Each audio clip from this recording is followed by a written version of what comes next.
motherfucker.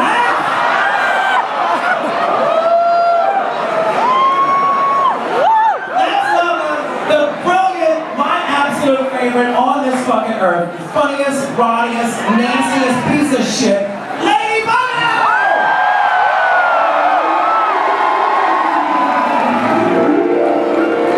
Hello, everyone!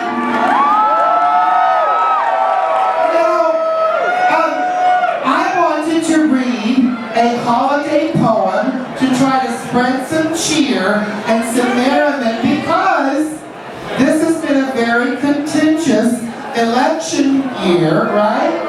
And we've been seeing this horrible man in terrible hair running around insulting everyone. And I'm not talking about Donald Trump. I'm talking about Bianca Del Rio and not today's tour.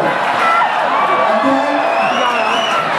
Anyway, are you ready for a traditional Christmas poem which has been updated? I am old. Let's see if I can read without my glasses. Okay. There we go.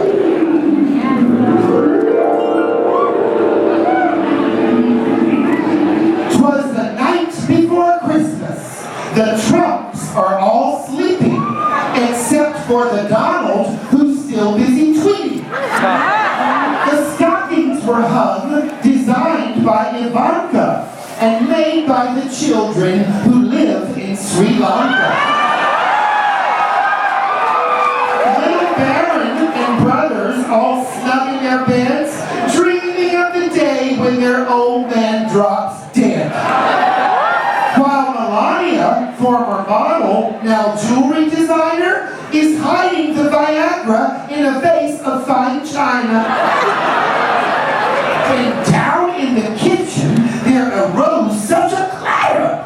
Was it Chris Christie drinking more pancake batter? Away to the stairs, Donald waddled intently. Could it be Mexicans stealing the Bentley? Or maybe it's Muslims or blacks or the Jews. Should he call the Klan? They know just what to do. A total disaster, he said, dialing his phone. It's 3 a.m. I sure hope Hillary's home.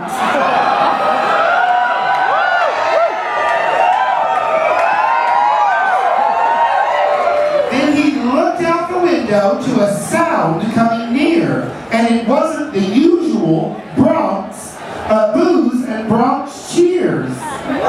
When what to his white circled eyes should appear? But a foreign-made sleigh with 8 illegal reindeer. And who was that pulling the reins to his chest? Some white-bearded senior, too fat for his vest. He looked like he flunked the cholesterol test. One thing is certain, they're not sending their best. Without proper visas, his horned mules they came, while he called them out by Latino-type names. Now Paco, now Pablo, these names were just awful. On Jorge, on Pepe, on red-nosed Rudolfo. Dash over that fence and that 50-foot wall. Dash over it, rapists and drug dealers all. Like thieves in the night, or that new Zika virus. This terrorist smuggler's sled flew right by us, straight up to the roof with his bad hombre crew, with toys made in places that steal jobs from you. Without going through customs or tourist watch list, they started unpacking some cheap Chinese watches. On closer inspection, this old man was a fright, like Rosie O'Donnell if her beard were white. Into the chimney this plump goblin did scoot, and in a blink of an eye was unloading his loot. Pins, Giuliani, the Donald did scream. He then called Chris Christie the eating machine. This fat, red-cheeked man's piling gifts on my shelf, all made by foreigners who the press will call all elves. But the old man in red, he just let out a laugh and kept on pulling presents right out of his sack. For little Don Jr., a dead baby seal. A design for Ivanka, so she won't have to steal.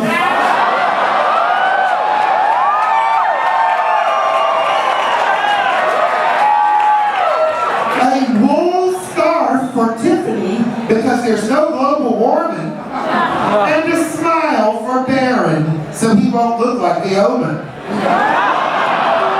But let's not forget number 1 on his list, some tiny little gloves for Donald's tiny little fists. While this fat elf unpacked a huge box, Melania came in, eyes squinting from Botox. But even with her face frozen from injections, she immediately could see the connection. Donald, these labels, Melania yelled, as she gracefully turned over a jacket lapel. It's all our Trump brand. So let's stop all this foolery. Santa's delivering Trump clothing and jewelry. With that, all the Trumps went back off to their beds, not a touch of the irony filling their heads. Then the one we call Santa climbed back up on the eaves and flew off in his sled just as quick as you please. But you could hear Santa call as he flew out of view.